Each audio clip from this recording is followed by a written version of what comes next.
tiro yudre.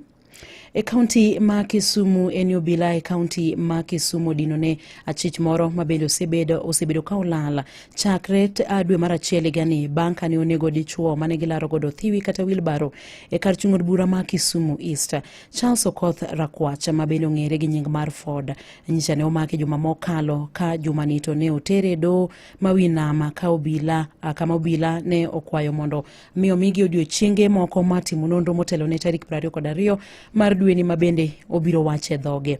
Kalure gi obila achich no osebedo ka olal chakre dwe mar achiel higani mabende wache ni otimo e tim makoch makamano.